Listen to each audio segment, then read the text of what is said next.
Hey, Joe. Hey, Mom. It is March, and on everyone's mind is St. Patrick's Day, and we decided to take the idea of the holiday and its connection to luck as our overarching topic. Yeah, we had a great conversation defining luck and comparing it to spirituality, well-being, law of attraction, manifesting, all the things. The conversation for our listener is broken up into 4 episodes released throughout the month of March, and we'll label them parts 1, 2, 3, 4, just in case the listener wants to listen in order. But yeah, I was surprised how deep the conversation got, especially the idea around luck being a force. And this thought took us deeper into the idea of God and really had us processing our spiritual beliefs. You know, we questioned whether luck was an internal or external force. So is it something that we create from our own thoughts and feelings, or something that's outside having an impact on our lives that we have no control over? And how would that be like our idea of God? Absolutely. It brings up a lot of questions. You know, is God good? Is he involved? Is God caused by luck? Is he internal, external? Is he both? Is God really in control of our world, or is he limited? So yeah, it was really surprising and fascinating. It was a great conversation, and I don't think we expected to get so deep into luck, but I know I've never spent so much time thinking about it, but I really enjoyed it. I hope for our listeners you really enjoy it. But yeah, reach back out to us. Let us know if anything sparked a new idea for you about spirituality, mystery, luck, or any of those things. All right, it was a great conversation, so let's get into it. Okay, so for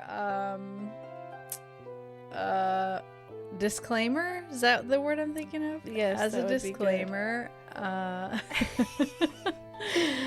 have a half numb face as I just got a filling this morning, and I'm getting my voice back from being sick, so I sound like a bag of rocks right now. like a bag of rocks. So if you see any drool if you're watching on YouTube, or hear any rocks going around, or see Joellen pick her nose, like, don't mind us. It'll be fine. Woo! Just real people here. I know.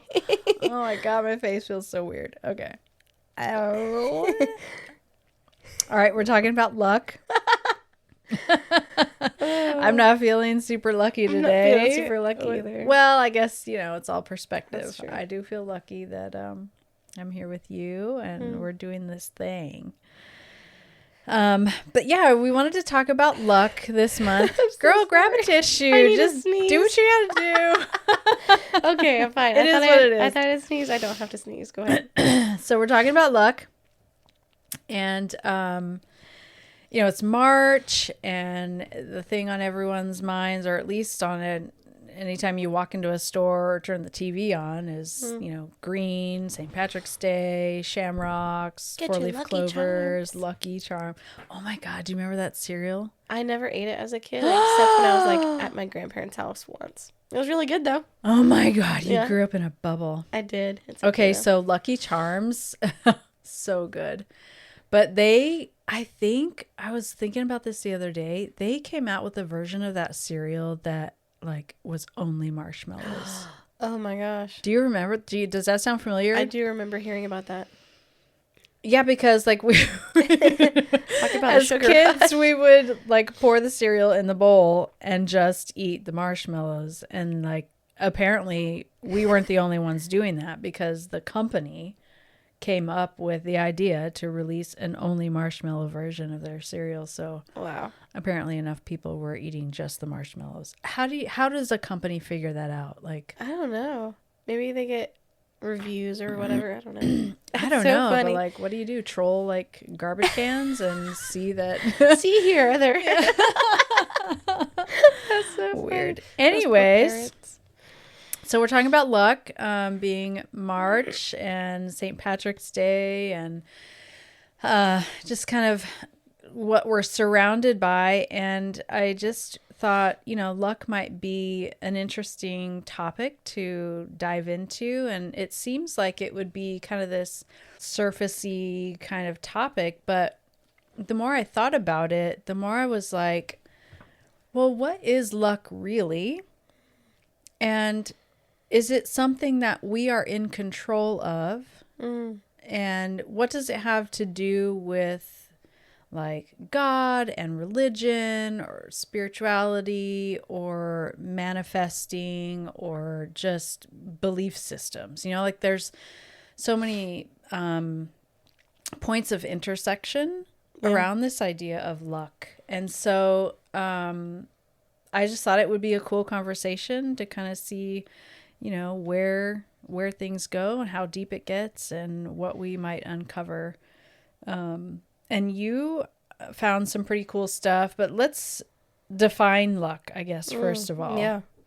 The Cambridge Dictionary 2012 edition says luck is defined as the force that causes things, especially good things, to happen to you by chance and not as a result of your own efforts or abilities or success.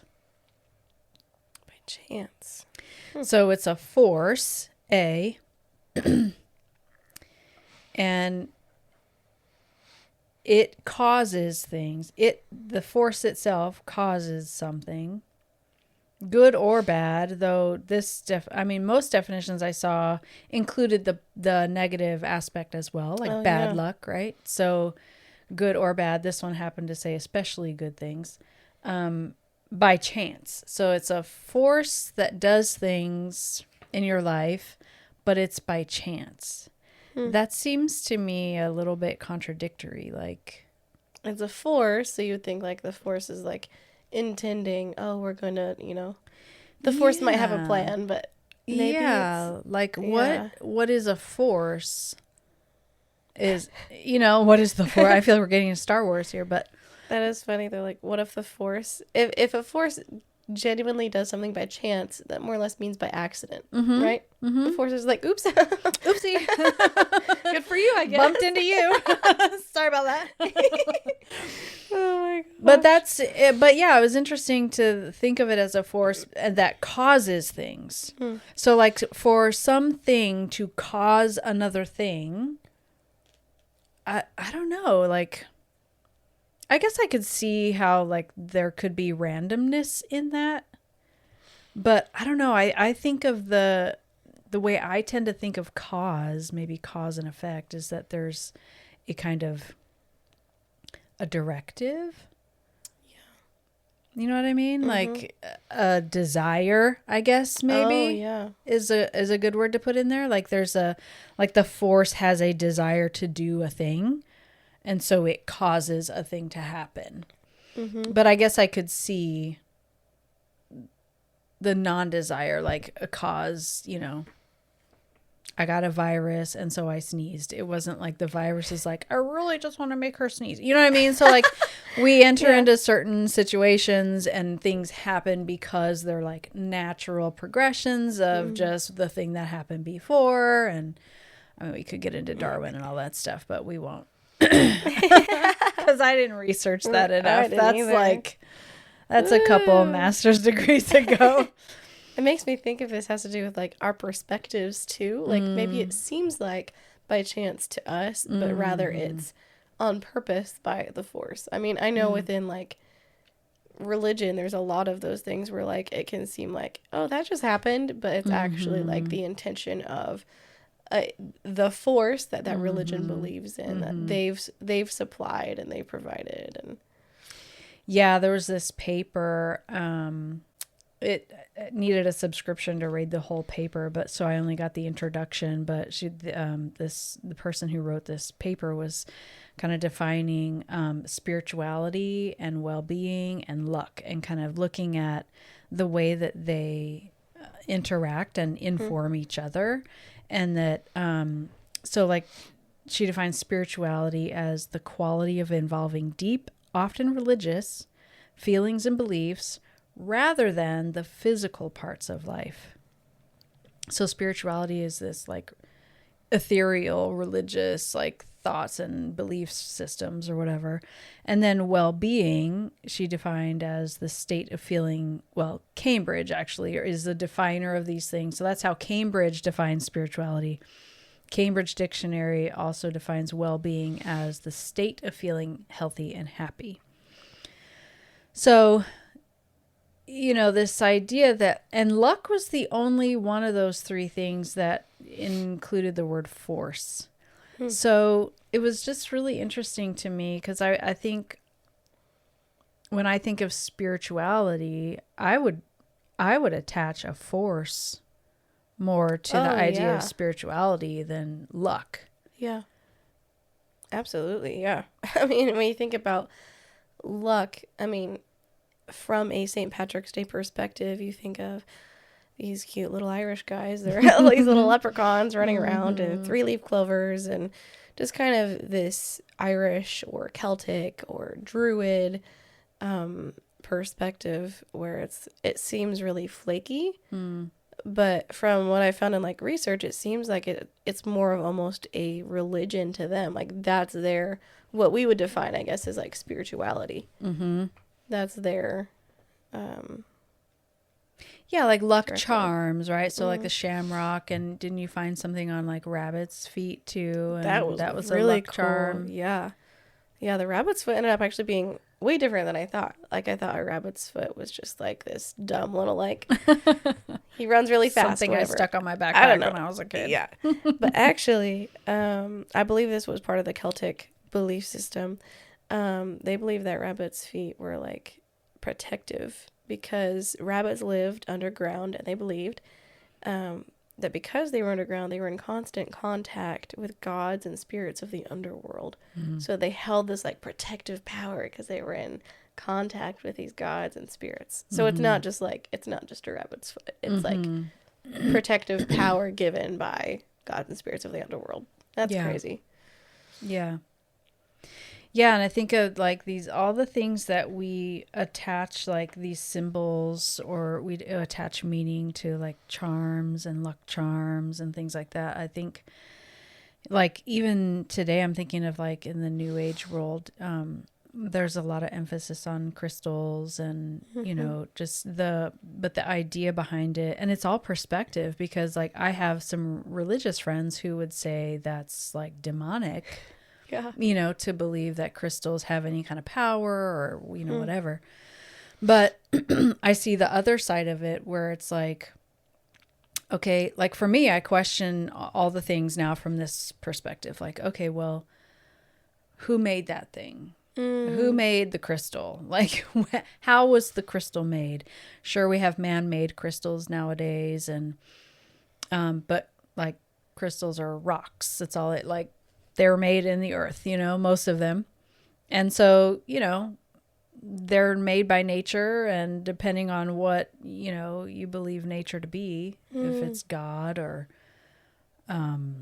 evolution or some combination of the two, like I don't know, to me it seems like there's only power in a thing that you give it. You know what I mean? Like, it's almost like it's our perspective. It's what meaning we attach to a thing.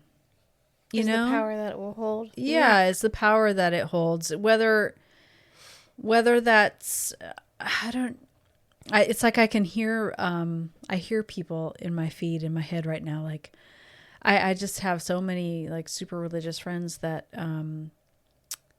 would really, really argue that, because there is a really strong belief in the religious world about demonic powers and, that we have to always be on guard. We have to always be very careful because we're susceptible to, quote, the enemy and like dark forces and all these things. And that's probably where these good luck charms or these symbols or whatever, like the rabbit's feet and crystals and, talisman and just different things like that. Like most cultures and traditions, whatever meaning they attached to them, it was usually to do with protection from dark energies or evil spirits or whatever it is, Yeah. It even makes me think of like what would religion say about like a rabbit's foot? Because it came from the underworld. Like, what's the underworld? Is that hell? Yeah. That's scary. Yeah. it just, we were just talking about it, just like how people, I mean, maybe this is tying too much into February, but if people are sitting more in this mindset of love, how it kind of allows them just to kind of consider all the things. That's something I at least wanted to bring up was I don't, because I think there is a lot of skepticism around something like luck or manifestation and all the crystal things, whatever, or even religion. Like there's going to be people who listen and watch, I'm sure, who aren't religious and are like, oh my gosh, they talk about God so much. But if we're living from this place of love and just gliding along in life and just kind of like living in peace and seeking to live that way, I think that things like this aren't so scary because it's taking away the fear of asking the question. And that's what I'm just learning to experience is like, oh my gosh, I can ask the crazy questions. I can ask, oh my gosh, does a rabbit's foot really hold power? Is it power connected to heaven or the other side of it? You never know. But it's feeling the allowance to ask and look and explore has just been, I think that's the real freedom there. Yeah, and it makes me think about freedom to like play, you know, like to have thought play. Hey Mom, I'm having so much fun doing this podcast with you. Thank you so much for being open to the idea of a podcast. Just a project that is centered around vulnerable conversations and showing up for other people. Yeah, it's a joy, and I'm so glad we live in a time where we can create content like this and hopefully bless someone who's looking to engage with other people on topics that really mean something to our human experience. Absolutely. I know we invest a lot of time and money into creating this show, and we want our viewers to know that we are listener supported. So if this episode has been helpful or entertaining in some way, would you consider buying the show a coffee? Yeah, it's a fun way to support the project and help us know that it blessed you. If buying a coffee, though, isn't something you can do right now, we'd love it if you would rate and share the show episodes on your own social media and help us reach more people. Yes, we'd really appreciate all the prayers, good vibes, whether you buy us a coffee or share the content. We just want you to know we value you and your presence, and we can't wait to see where this project goes. All right, check the show notes for links on how to buy us a coffee, but for now, let's get back to the conversation. Excuse me, but like just to, knowing that, especially coming out of February where, we just spent the month talking about love and not even really attaching God to it. But like, I know you and I, definitely believe that God is love. Like we would equate the two, right. But we don't have to like preach that to people. Like we can, in true nature of our podcast, we can become home with people who would not equate the two. Because we can just think about these things and play in our thoughts and know that, we're secure in, what we, at the end of the day, we're secure where we lay our beliefs in our pillow and we put our head on the pillow and, we're just learning to love and to love better and, play with these thoughts. And so, the idea of luck being something religious or not, it's a really interesting idea because, it gets into this thing that's happening a lot right now, which is like manifesting. And I want to get into that. But, we defined luck as like this force, or I don't know if I would get on board with Cambridge's definition or not, but as far as it being a force, or maybe there's an intelligent force and a non-intelligent force that could also be explored. But why we wanted to talk about luck, we wanted to kind of dig into St. Patrick a little bit and get into his story and kind of, he was known as the patron saint. He's the patron saint of Ireland, but he wasn't even Irish. So that was interesting to me. Yeah, that was a brand new thing to me. I was like, what?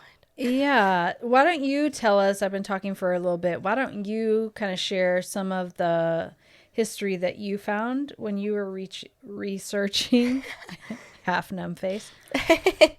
St. Patrick and sort of, what stuck out to you about his life? Yeah, he was a really cool person. No, Really cool guy. The end. There is a lot of his life that is a mystery. That's at least what one of the articles said. And I was like, well, that was helpful. But the holiday in and of itself, St. Patrick's Day, I didn't even know this, but it's celebrating the day of his death. So he was born in Great Britain. He was the son of this wealthy family, born at the end of the 4th century. At the age of 16, he was taken prisoner by Irish raiders, and he got to work as a shepherd. And so he was actually raised in a Christian family in Great Britain, but he had never actually, prayed the prayer, walked the walk, whatever. Right. Now, as a shepherd, he's like away from people all the time, and there's a lot of moments as a shepherd. I'm sure you're like lonely and afraid, and you're like, I could use a friend right now. And that friend turned into Jesus. So he became like a super devout Christian. He talked about being in like the cold and the winter in his book, about how he didn't even like really notice the snow or the ice or the discomfort because of how close he was walking with God and how he just prayed all day, basically. And then when he was 22, so he'd been a slave for 6 years, he had 2 separate dreams that basically told him to leave. So he left not left Britain. He left Ireland and went back home. So his whole family, they're like, oh my gosh, it's so good to see you, whatever. And then after a while, he becomes a priest. He goes to school for that. And he has another dream. And it's the Lord supposedly telling him, you need to go back to Ireland and you need to share the gospel with them. So he's like, oh my gosh, I'm going to go back. Okay. So going back to where he was a slave in, which is crazy to me, that he was like, this is a good idea. I'm going to go do this. Because his family, of course, and all the religious leaders that he was around, they were against it. They're like, oh, the Irish people aren't worth being saved. But he went anyway. He taught the Irish how to read and write. But it was a really tough time for him. Like, says that he expected danger at every turn, and he expected to wake up to like imminent death. The Irish did not treat him fantastically, but there were some that really, really did accept what he had to say. There were some that didn't, that really rejected it, and did some really drastic things in order to prevent him from sharing the gospel with them. But it said, I remember the article we were reading said he died. Not that he was martyred, right? He just passed away, right? I don't remember. Because I don't think he was murdered. Okay, because I feel like it would have said something if it was like some crazy death. I think he just died. I think he just died, yeah. Okay, yeah. So you had a normal death. That is funny that we like... I feel like I think his holiday probably would have been more religiously geared if he had been martyred, though. Like, if he'd been killed in the name of Jesus, then we would probably know that. Yeah, that's interesting that you mentioned that, because this long article, The Real Story of St. Patrick's, that I can always say St. Patrick, that I got was off of the Voice of the Martyrs website. Yeah. So I kind of expected him to be martyrs. Usually you expect them to be martyrs if they're on there, but yeah. Yeah, so I think it's interesting, like, so kind of going back to how he became, as I think about the concept of a force that causes things, right? I'm thinking about how he said he wrote a book called Confessions, and he was kind of sharing how he became a Christian. And it just says, he said, the Lord opened my senses to my unbelief. So it wasn't, it doesn't say really that he attributes that to like people sharing the gospel with him. because he was a slave at this time. So he's surrounded by, quote, druids, or like, depending on who you are, what you'd call those people, Celtic people or non-Christians, basically. I mean, yeah, they call them like Irish Gentiles. yeah. So, for him to be in that atmosphere, there was a force that came in and opened his eyes to his unbelief, he said.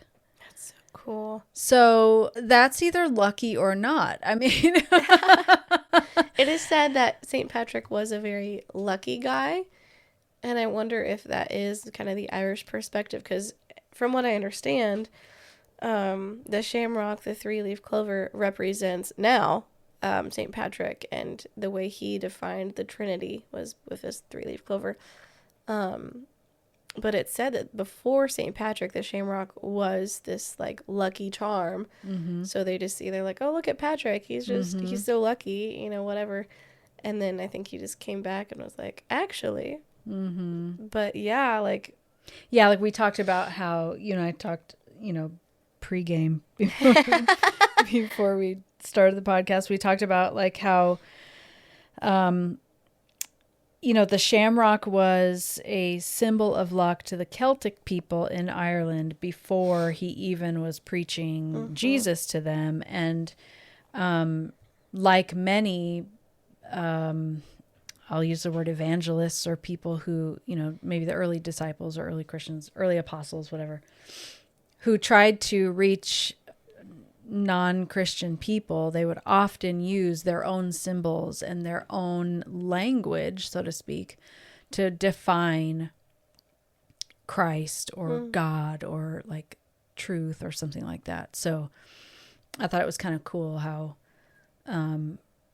St. Patrick was this guy who kind of did the same thing. He was in the 400s and he was trying to reach the Celtic people. And so he kind of like stepped into their world in a sense and picked up something that they had some kind of emotional connection to and used it as, metaphor or, whatever it was to kind of help them see something from a different perspective and try to explain the Trinity, his Trinitarian belief of Father, Son, Holy Spirit. So yeah, I thought that was kind of cool that he picked that symbol up, to represent unity, to represent, that's kind of what the Trinity is, right? It's this 3-in-1, this unified thing, this unified force of 3 different natures or 3 different characteristics, unified under one force. And so that, I guess that's why I'm kind of having trouble with the concept of force, because I think of it as as an intelligent thing, as a directed thing, as intentional. And there could be trouble with that definition though, because like, what does that say then about bad luck? Yeah. And people who would say, I'm just not lucky. Bad stuff happens to me at every turn. If you enjoyed this episode, don't forget to share the love and buy us a coffee at buymeacoffee.com/the Becoming Home podcast. And hey, if you want to connect with us, you can find Joe on Instagram at committing_2_change, or find the link in the description or the show notes. Absolutely. And if you want to connect with my mom, Charlene, you can find her at fullyabundantlife.com, which will also be in the description and show notes. The Becoming Home podcast is a passion project to bring multi-generational perspectives to the hard topics that we face, becoming home for one another through vulnerability and respect. And we hope it has blessed you today.